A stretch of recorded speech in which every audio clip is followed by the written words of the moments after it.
Good morning, students. In today's Hardcore 2 class, let us discuss about introduction and scope of genetics. So, as we all know that genetics is the study of heredity. So, it is the science that explains the similarities and also differences among the related organisms. And if we consider the history and development of genetics, so genetics is a relatively young and not even 150 years. The blood theory of inheritance was questioned in 1850s based on the fact that someone contained no blood, thus the blood was not being transferred to the offspring. Then the big question was, what was the hereditary substance? So, for this question, Mendel's experiment had given the answer.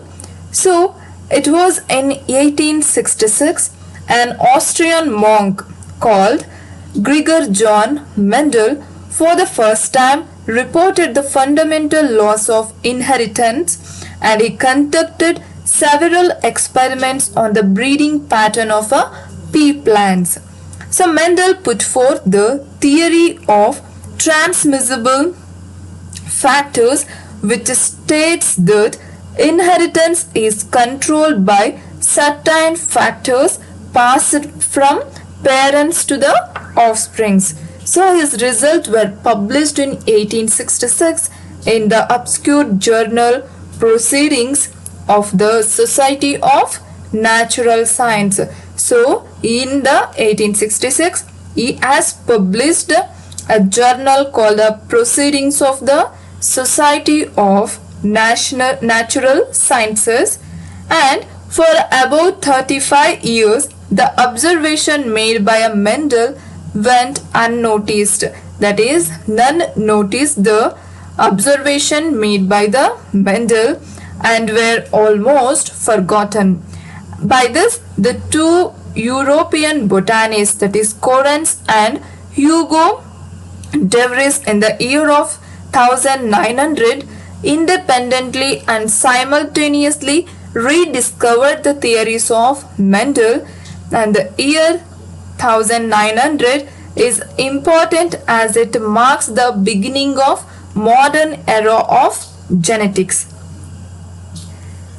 The origin of the word gene. So in the early years of 20th century, it was believed that the Mendel's inheritance factors are very closely related to chromosomes of the cells, and in the 1920s the term gene was introduced by Willard Johanson. Thus, the gene replaced the earlier terms inheritance factors or inheritance unit. So, the word or the term gene, it was introduced by the Willard Johanson in the year of 1920. By this, the Mendel, what he had called as a inheritance factor, it was replaced by the word gene. So next is the chemical basis of heredity. There was a controversy for quite some time on the chemical basis of inheritance. There were two groups, the protein supporters and also the DNA supporters. It was in the 1944, Avery and his associates presented convincing evidence that the chemical basis of heredity lies in the DNA and not in a protein. So DNA is responsible for a heredity. Thus, finally identified as a genetic material. By this, DNA is identified as a genetic material and its structure was elucidated in 1952 by Watson and Crick. So what we are going to study, Watson and Crick model of DNA was elucidated. and a basic principle of heredity in a humans. So the understanding of how genetic characters are passed on from one generation to the next is based on the principles developed by the Mendel. So what the Mendel had explained, so took very important role. As we now know, the human genome is organized into diploid set of a chromosome, that is 46 number.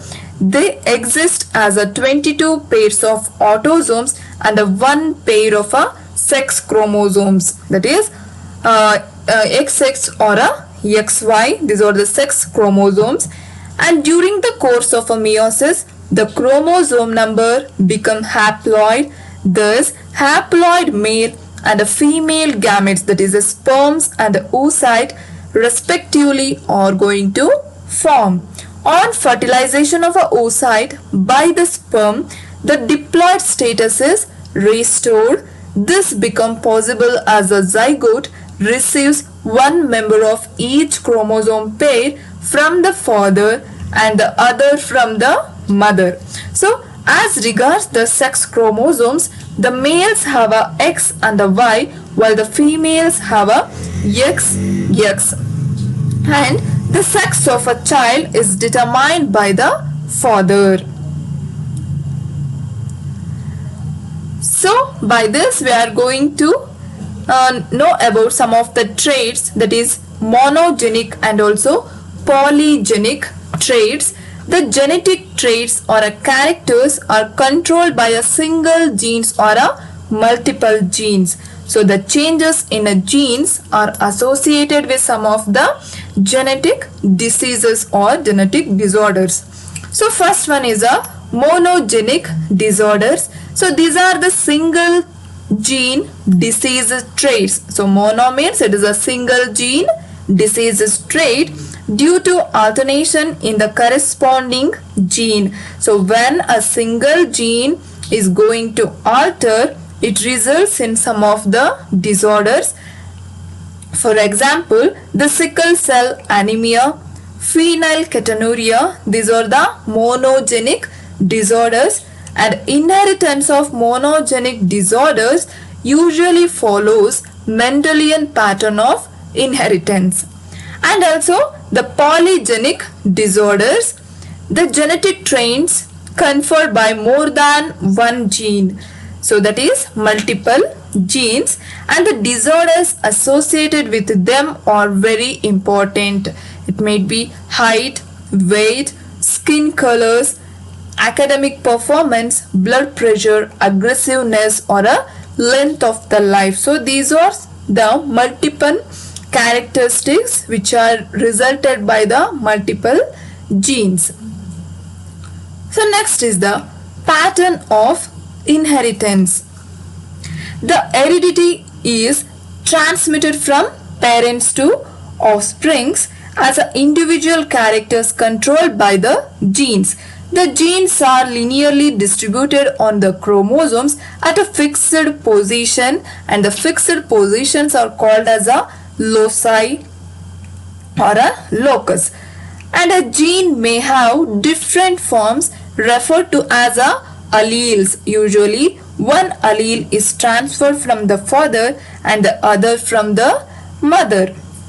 So the allele is regarded as a dominant if the trait is exhibited due to its presence. On the other hand, the allele is said to be recessive if its effect is masked by the dominant allele, and the individual are said to be homozygous if both the alleles are same, and it is discussed, or the individual is called as a heterozygous when the alleles are different.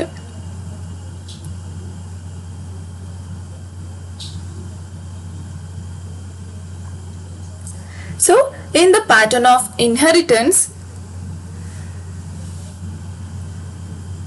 the monogenic traits are occurred as follows.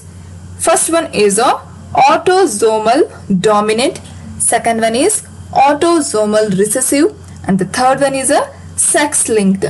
So let us know about autosomal dominant. So a normal allele may be designated as a, while an autosomal dominant disease alleles as A.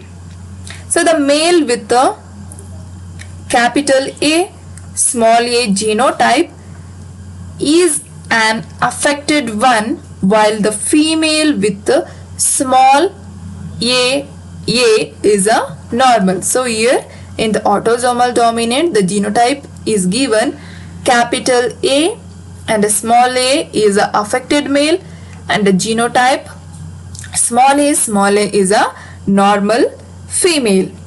So half of the genes from the affected male will carry the disease alleles.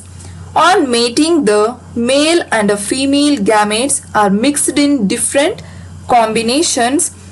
The result is that half of the children will be heterozygous and have a disease.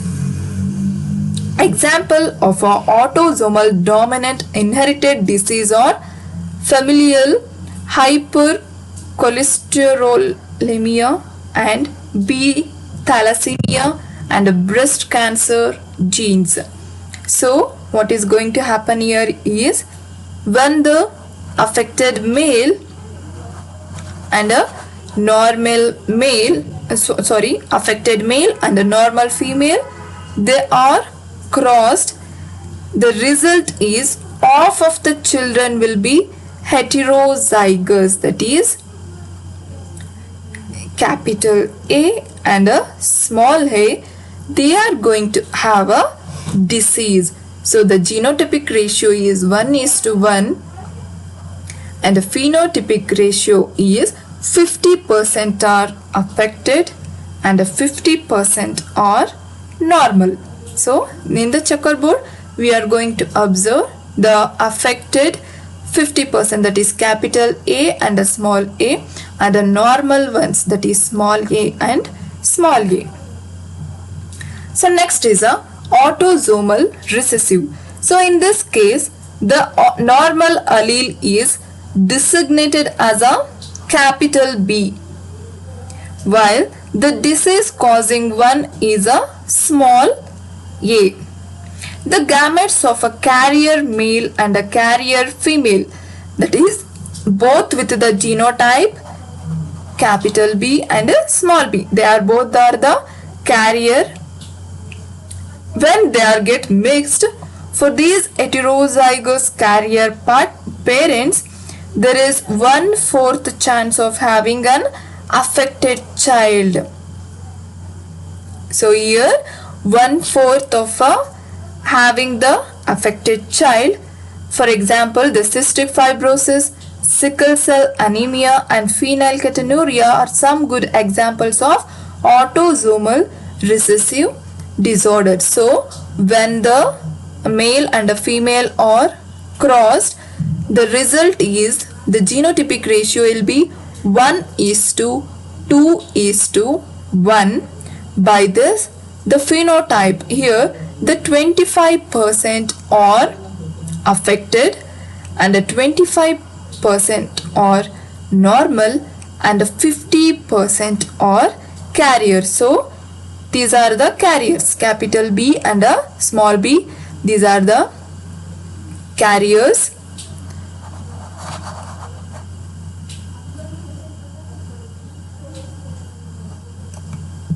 And the next one is a sex-linked inheritance.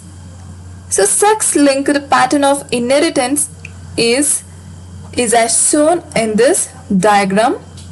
A normal male, that is capital X and a capital Y, and a carrier female, that is X carrier with X, will produce children wherein half of the male children are affected while no female children is affected. This is due to the fact that the male children possess only one X chromosome and there is no dominant allele to mask its effects, as in case with the females. So color blindness and also hemophilia are a good examples of X-linked disease. So in your practical classes you have came to know about the X-linked inheritance, that is the example given as a color blindness.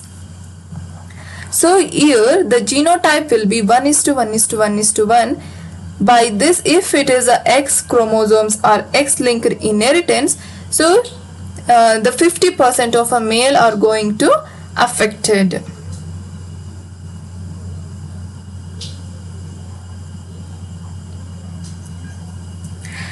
And next is a aneuploidy. The presence of abnormal number of chromosomes within the cells is referred as a aneuploidy. And the most common aneuploid condition is trisomy, in which 3 copies of a particular chromosome are present in a cell instead of a normal 2. So in the normal condition we are going to observe the 2 copies, but here we are going to observe the 3 copies of a particular chromosomes. And trisomy 21 is going to cause a Down syndrome, and trisomy 18 that results in Edwards syndrome. These are the examples of autosomal aneuploidy. And in case of a sex-linked aneuploidy, the sex chromosome occur as a 3 copies. For example, the Klinefelter syndrome has a X, X and a Y chromosome, and trisomy X is phenotypically a female with the X, X and a X. So in this chart we are going to observe there is examples of a chromosomal disorders in a humans. So what we have discussed is a aneuploidy condition. Here trisomy 21. So here the chromosomes are 47 XY and a 21. So the syndrome is a Down's syndrome. So the salient features are, it is having a IQ of a 50, greater than 50, and a congenital heart disease, low life expectancy. And in case of trisomy 18, it is a Edwards syndrome. Here the malformation of a heart, kidney and also other organs are going to take place. In case of a trisomy 13, it is a Pateau syndrome. Here we are going to observe the small head, polydactylity, that is the number of fingers in a palm is more than a 5, and a congenital heart diseases are going to observe.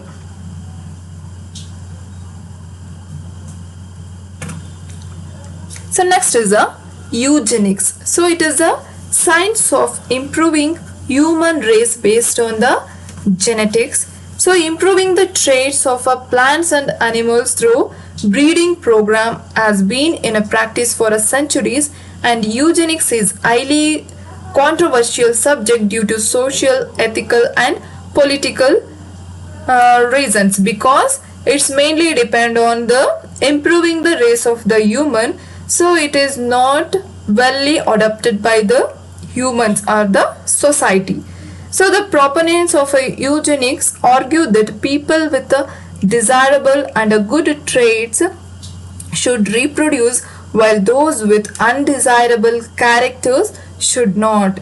So by this it is not accepted by the society. The advocates of eugenics, however, do not force any policy, but they try to convince the people to perform their duty voluntarily. The object of eugenics is to limit the production of the people who are unfit to live in the society, that is due to the hereditary some of the disorders or diseases or which are carried to the offsprings. So by this eugenics, it is going to uh, limit the production of the people who have unfit to live in the society. So next concept is a scope and a significance of genetics. So in the last few decades, the science of genetics has pervaded all the aspects of biology, so that it has assumed a central position of great significance in biology as a whole.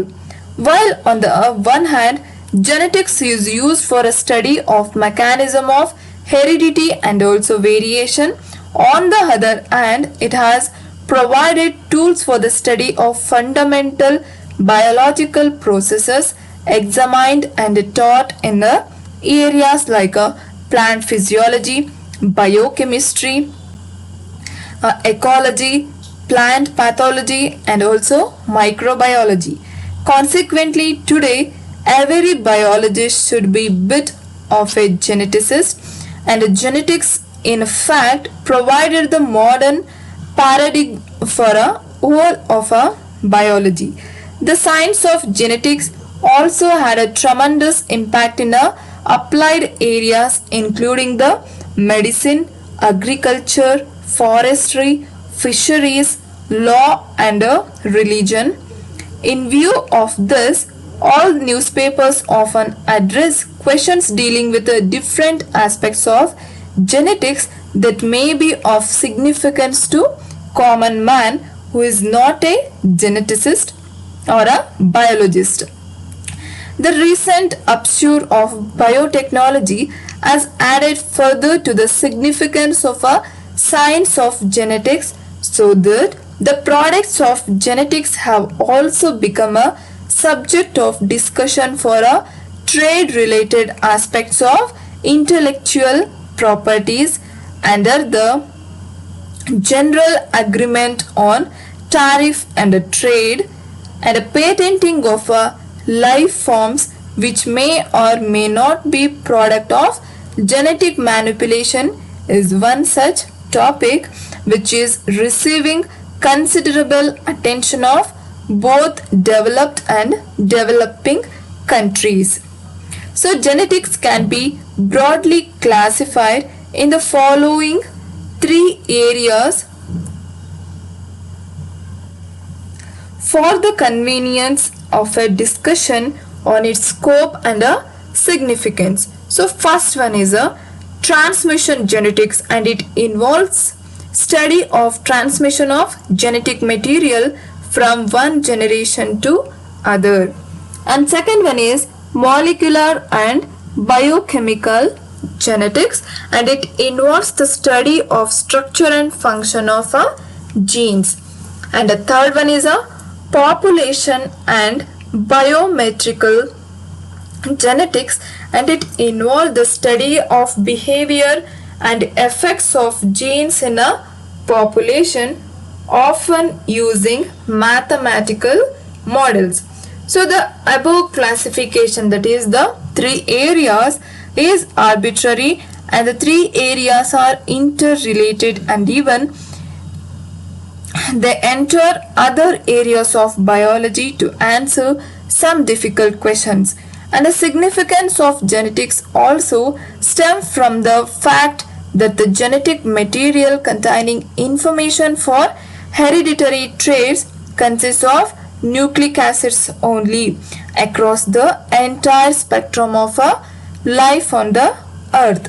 And a more important of two types of nucleic acids, that is DNA and RNA, that is deoxyribonucleic acids and ribonucleic acids, is the former, that is DNA, which has two unique properties, that it can replicate and produce its exact copies, and second one is it is going to carry their genetic information and necessary to give form to the organism, and this information is written into the sequence of 4 monomers called as nucleotides, and which make the polymer molecule, the DNA.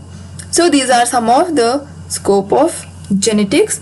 So by this, in this class, we came to know about the introduction regarding the genetics and also its importance. Thank you.